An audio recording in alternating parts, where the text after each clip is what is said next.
এখন আমরা আল্লাহকে পাবো কিভাবে, এটা বড় প্রশ্ন না? যে আল্লাহর কাছ থেকে, যে জান্নাত থেকে আমরা পৃথিবীতে চলে আসলাম, আর সেই জান্নাতে যেতে হলে তো আমাকে আল্লাহকে পেতে হবে।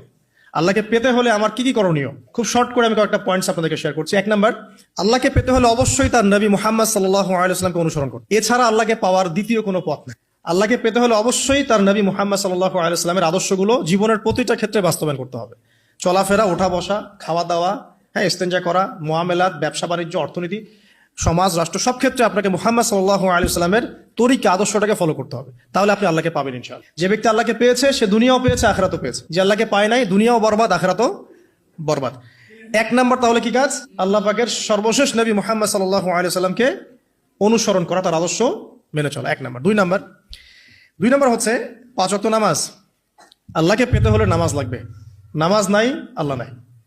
ওয়াস্তাঈনু বিস-সাবরি ওয়াস-সালাহ, তোমরা সবর এবং সালাতের মধ্য দিয়ে আল্লাহর সাহায্য প্রার্থনা করো। আমরা এই জন্য নামাজে বলি ইয়াকা না'বুদু ওয়া ইয়াকা নাস্তাঈন, আমরা শুধু আপনারই ইবাদত করি এবং আপনার কাছেই সাহায্য প্রার্থনা করি। তো আল্লাহকে পেতে হলে নামাজের কোনো বিকল্প নাই। আল্লাহকে পাওয়ার তৃতীয় একটা মাধ্যম বলে দিই আমি, সওম বা রোজা রাখা। অল্প সময় গুটিয়ে নিচ্ছি, সওম বা রোজা রাখা। রোজা কেন আল্লাহকে পাওয়ার মাধ্যম জানেন? কারণ রোজা রাখা অবস্থায় আমরা কিন্তু গোপনে পানাহার করি না, করি? আমরা রোজা রেখেছি, গোপনে কিন্তু পানি খেতে পারি, কেউ দেখবে না। গোসল করছেন, আপনি পানি খেতে পারেন, কেউ দেখবে? দেখবে না। লুকিয়ে লুকিয়ে আপনি কিন্তু খাবার খেতে পারেন, কেউ দেখবে না, বাসায় কেউ নাই দেখার, কিন্তু আপনি খান না। আপনি সবর করেন, সহ্য করেন, একদম সূর্যাস্তের সময় গিয়ে আপনি ইফতার করেন। এই যে কাজটা আপনি কেন করেন? কারণ আপনি ফিল করেন যে আল্লাহ আপনাকে দেখছেন। কেউ আপনাকে দেখুক না দেখুক, আল্লাহ আপনাকে দেখছেন। এটাই হচ্ছে ইহসান, এটাই হচ্ছে আল্লাহ পাকের মারিফতকে উপলব্ধি করা। আল্লাহ রাসূল সাল্লাল্লাহু আলাইহি ওয়াসাল্লাম বলেছেন, ইহসান হচ্ছে আন তা'বুদাল্লাহা কাআন্নাকা তারাহ, তুমি এমন ভাবে আল্লাহর ইবাদত করবে যেন তুমি আল্লাহকে দেখছো। ওয়া ইল্লাম তাকুন তারাহু ফাইন্নাহু ইয়ারাক, তুমি আল্লাহকে দেখতে না পারলেও বিশ্বাস করবে আল্লাহ তোমাকে দেখছেন। তো এটা রোজা রাখলে উপলব্ধি হয় না যে আল্লাহ আমাকে দেখছেন? এটা হচ্ছে আল্লাহকে পাওয়ার মাধ্যম। এই জন্য রমাজানের রোজা অবশ্যই রাখবো ইনশাআল্লাহ। পাশাপাশি এই যে সোমবার, বৃহস্পতিবার বা এই যে মাসের 3 দিন আইয়ামে বীজের সওম আছে, 13, 14, 15, আরাফার সওম, আশুরার সওম বা নফল সওম, এগুলো রাখার অভ্যাস করলে আল্লাহকে পাওয়া যাবে ইনশাআল্লাহ তাআলা। আল্লাহ পাক আমাদেরকে বেশি বেশি সওম রাখার তৌফিক দান করুন।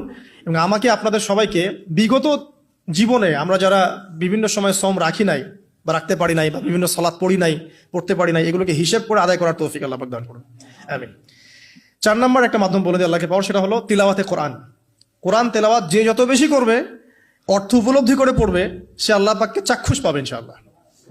মানে আল্লাহ রাব্বুল আলামিন একটা চিঠি দিয়েছেন, মনে করেন আপনাকে, আপনার একজন, কথার কথা এক্সাম্পল দিচ্ছি, যে আপনার কোনো একজন বন্ধু আছে অনেক দূরের কোনো দেশে, তা আপনি তাকে দেখেনও নাই, আপনি তাকে চিনেনও, মানে আপনি তার চেহারা দেখেন নাই, তাকে চিনেন না, তার সাথে যোগাযোগের মাধ্যম হচ্ছে আপনার চিঠি বা মেসেজ, ঠিক আছে? এখন সে আপনাকে কিছু মেসেজ পাঠালো, এই মেসেজের মধ্যে সে কিছু ইনস্ট্রাকশন দিয়েছে যে